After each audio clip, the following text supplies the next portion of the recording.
Welcome to Top 5 Breathtaking. We have a special video for you today as we will be showing to you the different things from different cultures that absolutely scares children. And not just anything, but monsters.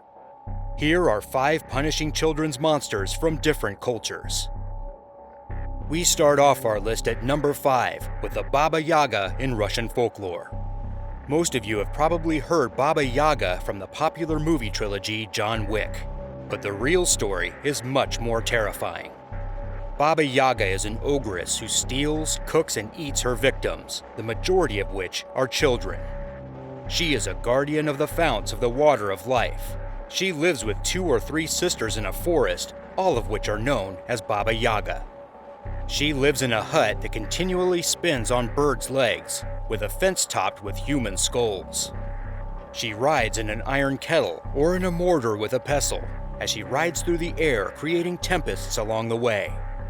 It is said she accompanies death on his travels, with her main purpose devouring children's souls.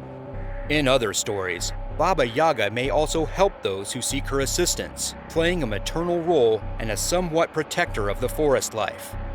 Depictions of Baba Yaga vary across the different parts of Russian folklore. She's a child eater in one, and also a helpful one, aiding a protagonist to find his missing bride, being a villain or a donor. This gives Baba Yaga an aura of ambiguity, since her depictions of being good in some cultures and bad in others make her a very interesting figure in Russian folklore. At number 4, we have the Mexican legend of La Llorona, also known as the Weeping Woman or the Wailer. The legend starts with a beautiful woman named Maria. She marries this rich ranchero, and they have 2 children together. One day, she sees her husband with another woman. In a fit of anger and rage, she drowns their children in a river, and ultimately regrets doing so. Consumed by her guilt of murdering her own children, she drowns herself as well, but she is unable to enter the afterlife. She then becomes a ghost who wanders around the waterfront mourning her children. There's another version of this story in which the children are actually illegitimate, and she drowns them so they can't be raised by their father and the other woman. In Mexico, this story is popular for encouraging children not to wander after dark, and that her spirit may present themselves to lost children. There have been numerous film adaptations depicting the legend of La Llorona, with the most recent one being The Curse of La Llorona, produced by James Wan as the 6th installment in the Conjuring universe. At number 3, we have El Cuco, a mythical ghost hunter in Spanish culture. He is effectively a Spanish boogeyman used to represent an exaggerated or irrational fear. There is Coco, which is the male version, and Cuca is the female version of this mythical monster. This monster is said to come to the house of disobedient children to make them disappear.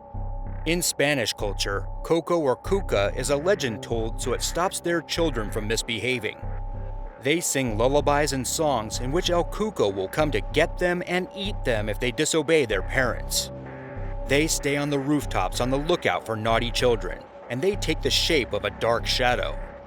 El Cuco is basically the opposite of the guardian angel, and they are compared to the devil, while Cuco can be a representation of the deceased in a local community. The oldest rhyme about El Cuco can be traced back all the way to the 17th century. The rhyme goes as follows: Duérmete niño, duérmete ya, que viene el coco y te comerá. In English, this is translated as, "Sleep, child, sleep now, else Coco comes and will eat you." At number 2, we have yet another version of the boogeyman, this time coming from English folklore with a Black Annis. Also known as Black Agnes, this is a witch and boogeyman figure that originates all the way from the 18th century.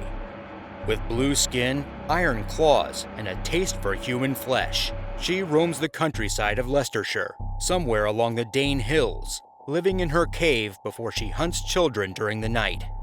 She looks for children to eat, tans their skins into leather by hanging them on a tree before she wears them around her waist. With her long iron claws, she digs her way out of her cave, and she can snatch children from inside their houses.